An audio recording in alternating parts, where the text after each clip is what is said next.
Prepared to proceed with respect to sentencing, Mr. Chenka? You will so move, Your Honor. Mr. Do you wish to supplement that at all at this time, Mr. Schlenker? No, Your Honor, these issues I wish to add, other than all of the papers that have been supported, that have... He's into the bedroom, I'm sorry. Electrocuted me from the blood from my wound. He then threw David kicking me in the face. Chrissy pushed him and started yelling. This gave me the chance to grab my phone and crawl as fast as my beat must to find their voice and their inner strength to speak up. And everyone here in this courtroom, the facts of this case, Your Honor, throughout this 3-week trial are relatively without dispute. Your Honor has set forth, as in the context of the motion to set aside the verdict, that you have sat and listened with us throughout all. I was prepared to talk to you very briefly about the fact that I believe, as Mr. Agan's attorney, that he needs, obviously, a continuation of mental health treatment and the best medical health or mental health facilities that this state can provide to a person in his situation. Thank you. Mr. Agan, you have a right to be heard before I impose sentence. Do you wish to make a statement? I have a one-page statement I wrote before I'd like to read to you. Go right ahead. May I stand or just stay seated? Whatever is more convenient for you. I just ask that you speak up so the stenographer can hear. Sir. There's 2 things I would like to comment on. First and foremost, is the loss of my wife. There is absolutely nobody who has suffered more from her death than me, except for maybe one person possibly, and that would be my older son, Dustin. Nonetheless, there are many people who mourn her and will hold her close to our hearts until it's time to reunite with her. I think about her every single day. All 798 days that she's been gone so far. I love her, I will always love her, and what happened to her will always haunt me. But I did not mean to go crazy that day, regardless on what anybody in this courtroom will ever say or think. To say I'm sorry does not even begin to explain how I feel, but it's the only thing that I can say for what's already been done.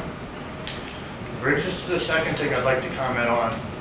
I hope that the truth about what happened that tragic day would have been brought forward, and instead I was held silent while a manipulative and abusive prosecutor invented false charges and then was even able to make a game out of this courtroom with them. Similar to the doctors who testified in here, like them, I too don't know all the legal terms legal terms and the law like the attorneys do. I was forced to follow attorney's direction under the threat of a lifelong imprisonment. There were witnesses I wanted called and talked to, but they never were. There were questions I wanted asked, some of which I believe would have even relieved at least 2/3 of all of these charges, but they were never asked either. There were times I tried to ask questions, and I was told that I didn't have $3 million to pay for a legal education. Another time I was told I didn't have 4 hours to explain things to me.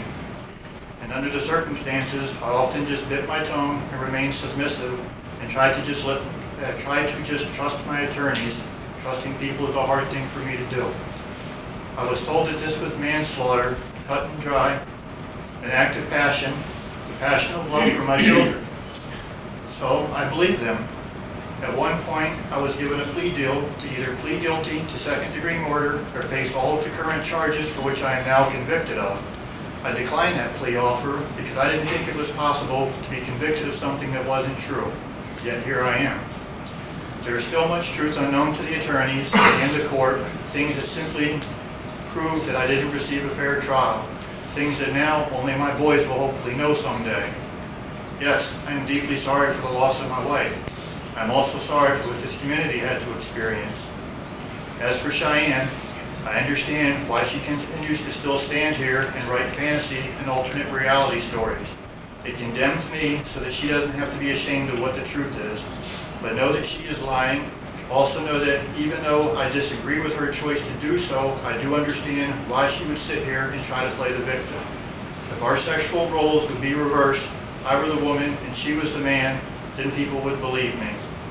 I am disappointed in her, but again, I understand.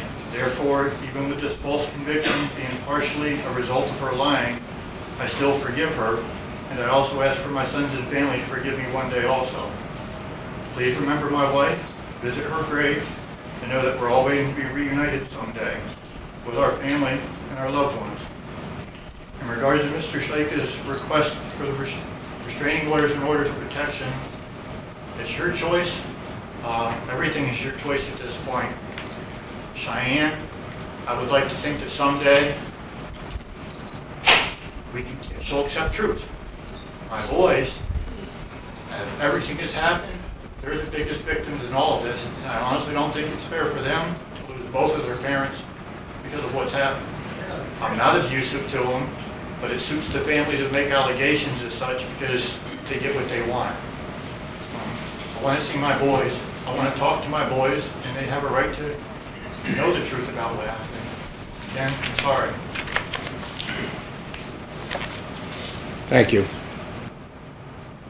In the early afternoon hours of December 10, 2015, I cannot detect one shred of anything other than evil intent that you intended to inflict upon another human being whom you claim to love, but you murdered.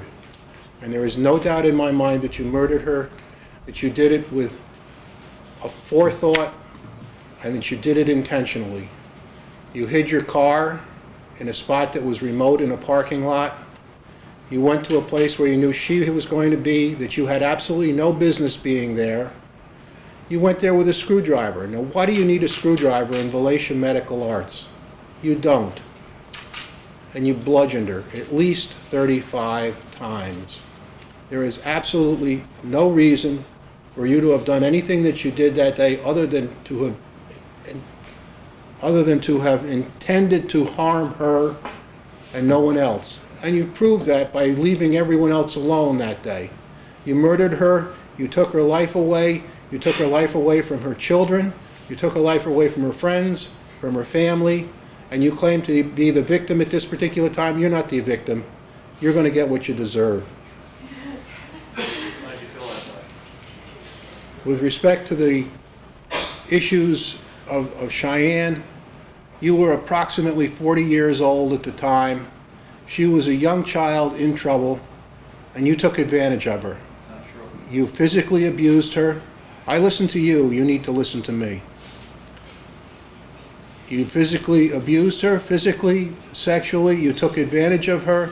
You were supposed to be the parent in this scenario. You were supposed to be the one who acted appropriately, and you never did. It is therefore the judgment and the sentence of this court that with respect to count 1, murder in the first degree, that you are sentenced to a term, and all of these terms to be served with the New York State Department of Correction and Community Services, of an indeterminate sentence of 25 years to life. It is therefore the judgment and the sentence of this court that with respect to count 1, murder in the first degree, that you are sentenced to a term, and all of these terms to be served with the New York State Department of Correction and Community Services, of an indeterminate sentence of 25 years to life. With the criminal sexual abuse, with respect to count 9, criminal sexual act in the third degree, a 4-year determinate term together with 10 years post-release supervision. Rape in the third degree, a 4-year determinate term together with 10 years post-release supervision. A 4-year determinate term together with 10 years post-release supervision, which was criminal sexual act in the third degree. With respect to count 16, 10 years post-release supervision. With respect to count 18, criminal sexual act in the third degree, a 4-year determinate third degree, a 4-year determinate term together with 10 years post-release supervision. With a term of 4 years together with 10 years post-release supervision. A term of incarceration of between 1 1/3 to 4 years. With respect to count 9, it's really when he gets out. Plus 8 years. I think it's 5 years now. Plus 5? Yeah. So it'll be 20... Your Honor, 2073. can you bring him out first? Go ahead. 2074. Yeah.